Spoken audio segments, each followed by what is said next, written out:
নমস্কাৰ বন্ধুসকল, আপোনালোকে দেখিবলৈ পাইছে মই মোৰ ই-ৰেচন কাৰ্ডখন ডাউনলোড কৰিছো। আপোনালোকে যদি নিজৰ ই-ৰেচন কাৰ্ডখন ডাউনলোড কৰিব বিচাৰে তেন্তে ভিডিঅ'টো সম্পূৰ্ণ চাব। প্ৰথমতে জানিম যে ই-ৰেচন কাৰ্ডখনৰ সহায়ত আমি কি কৰিব পাৰিম। আমি ই-ৰেচন কাৰ্ডখন সকলোবিধ কামত ব্যৱহাৰ কৰিব পাৰিম। আপোনালোকে অৰিজিনেল ৰেচন কাৰ্ডখনৰ বদলি ই-ৰেচন কাৰ্ডখন সকলো ঠাইত ব্যৱহাৰ কৰিব পাৰিব। যদি কোনো ক্ষেত্ৰত ৰেচন কাৰ্ডৰ কপি এখন দিব লগা হয় তেনে ক্ষেত্ৰত আপোনালোকে ই-ৰেচন কাৰ্ডখনৰ কপি দিব পাৰে, মানে ই-ৰেচন কাৰ্ডখনক এখন ভেলিড ডকুমেণ্ট হিচাপে ব্যৱহাৰ কৰিব পাৰিম। ই-ৰেচন কাৰ্ডখন ডাউনলোড কৰিবলৈ হ'লে আপোনালোকক প্লে ষ্ট'ৰৰ পৰা ভাৰত চৰকাৰৰ এটা এপ ডাউনলোড কৰিব লাগিব আৰু এই এপটোৰ নাম হৈছে ডিজিলকাৰ। এপটো অপেন হোৱাৰ পিছত লেংগুৱেজ সিলেক্ট কৰি কণ্টিনিউত ক্লিক কৰিব।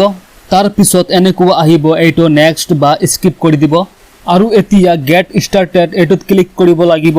তাৰ পিছত আপোনালোকে যদি প্ৰথমবাৰৰ বাবে এই এপটো ব্যৱহাৰ কৰি আছে তেন্তে ক্ৰিয়েট একাউণ্টত ক্লিক কৰি এটা একাউণ্ট বনাই ল'ব। এতিয়া আপোনাৰ ফুল নেম আধাৰ কাৰ্ডত যেনেদৰে লিখা আছে ঠিক তেনেদৰে ইয়াত নামটো লিখিব। তাৰ পিছত জন্মৰ তাৰিখটো সিলেক্ট কৰি জেণ্ডাৰ সিলেক্ট কৰিব। তাৰ পিছত ইয়াত মোবাইল নম্বৰ, ইমেইল আইডি আৰু 6টা সংখ্যাৰ পিন এণ্টাৰ কৰিব। ইয়াত নিজৰ পছন্দৰ 6টা সংখ্যাৰ পিন সেট কৰিব লাগিব আৰু এই 6টা সংখ্যাৰ পিন ব্যৱহাৰ কৰি লগইন কৰিব লাগিব। তাৰ পিছত লগইন বা সাইন ইন কৰাৰ বাবে সাইন ইনত ক্লিক কৰিব লাগিব। এতিয়া ইয়াত মোবাইল নাম্বাৰটো এণ্টাৰ কৰি নেক্সটত ক্লিক কৰিব। তাৰ পিছত 6টা সংখ্যাৰ পিন এণ্টাৰ কৰি সাইন ইনত ক্লিক কৰিব। এতিয়া আপোনাৰ মোবাইল নাম্বাৰত OTP আহিব, OTPটো এণ্টাৰ কৰি সাবমিটত ক্লিক কৰিব। তাৰ পিছত অলপমান ৱেইট কৰিব আৰু ডিজিলকাৰ এপটো সাইন ইন হ'ব।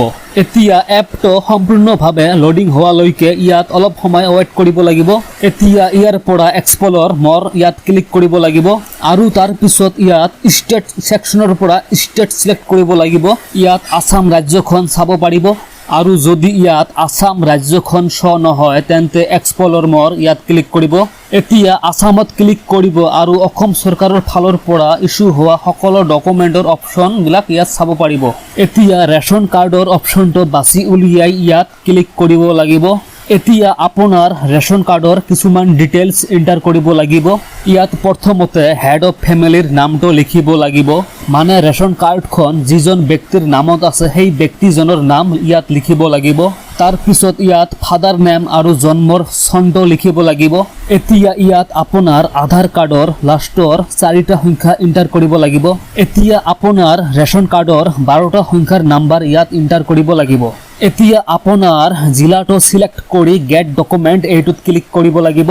এতিয়া আপোনালোকক বেলেগ আৰু একো কৰিব নালাগে, ইয়াত জাষ্ট অলপ সময়মান ৱেইট কৰিব। এতিয়া আসাম ফুড ডিপাৰ্টমেণ্টৰ ফালৰ পৰা আপোনাৰ ই-ৰেচন কাৰ্ডখন জাৰি হ'ব। ইয়াত 20-30 ছেকেণ্ডমান সময় লাগিব পাৰে। আপোনালোকে এটা চাৰ্কেল ঘূৰি থকা দেখিবলৈ পাব আৰু যেতিয়া প্ৰচেছিং কমপ্লিট হ'ব তেতিয়া চাৰ্কেলটো বন্ধ হ'ব। এতিয়া ৰেচন কাৰ্ডত ক্লিক কৰিব লাগিব আৰু আপোনাৰ ই-ৰেচন কাৰ্ডখন অপেন হ'ব। বা নেক্সট ষ্টেপ, যদি ই-ৰেচন কাৰ্ডখন চাব বিচাৰে তেন্তে ইছ্যু ডকুমেণ্ট ইয়াত চি অলত ক্লিক কৰিব। এতিয়া যিসমূহ ডকুমেণ্ট আপোনালোকে এড কৰিব ইয়াত চাব পাৰিব। এতিয়া ৰেচন কাৰ্ডত ক্লিক কৰিব আৰু আপোনাৰ ই-ৰেচন কাৰ্ডখন অপেন হৈ আহিব। এতিয়া যদি ই-ৰেচন কাৰ্ডখন আপোনাৰ মোবাইলত ডাউনলোড কৰিব বিচাৰে তেন্তে এই ডাউনলোডত আইকনটোত ক্লিক কৰিব। তাৰ পিছত এইখন ছাকচেছফুলি আপোনাৰ মোবাইলত ডাউনলোড হ'ব।